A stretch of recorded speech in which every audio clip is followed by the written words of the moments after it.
Bom, o que é coesão, afinal de contas? O que é essa palavra? Eu tenho certeza que você pode estar pensando assim, eu já ouvi falar tanto que a redação ela tem que ter coesão, só que eu não sei exatamente o que é isso.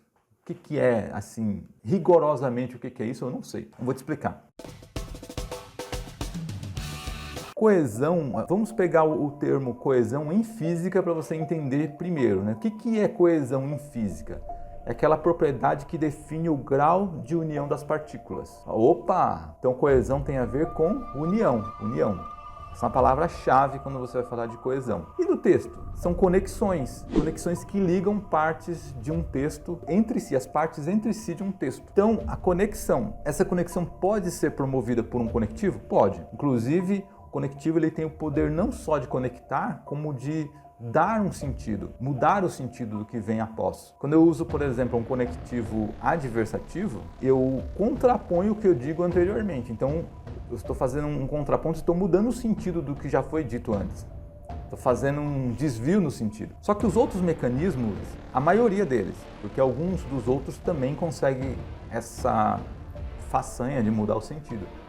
Mas, em geral, os outros mecanismos de coesão, eles têm a propriedade de conectar, de ligar algo que foi dito antes ao que vai ser dito depois. Vou fazer uma analogia aqui bem interessante para você entender bem como funciona a coesão num texto. Você certamente já viu um pedreiro construindo uma parede de uma casa, né? Provavelmente você já viu isso em algum lugar. Pode ter sido presencialmente, né, ao vivo, assim, ou pode ter sido num vídeo, mas você já viu isso. Você viu que ele coloca um bloco em cima do outro, né? Mas ele não só faz isso, ele coloca um pouquinho de massa entre os blocos e coloca o bloco para grudar, né? Ficar grudado ali naquela parede. Pois bem, a coesão ela é o cimento do seu texto.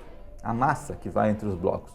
Ela serve justamente para fazer esse papel de grudar o quê? Um bloco ao outro? Não, uma frase na outra. Imagina assim, que cada bloco é uma frase, ou uma expressão dentro da sua frase. Pode ser uma frase, mas pode ser uma expressão dentro da sua frase. Você vai colocar ali um pouquinho de massa para grudar aquela expressão, a expressão que já foi dita antes. E a expressão que vai vir após, que vão vir outros blocos acima, né?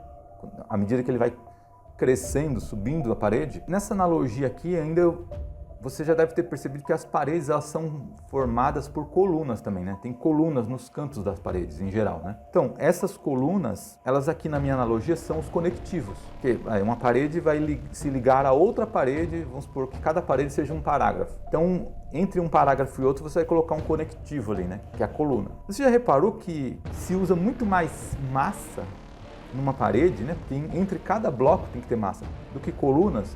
Coluna, em geral, vai ter o quê? Duas, uma em cada canto, mais ou menos.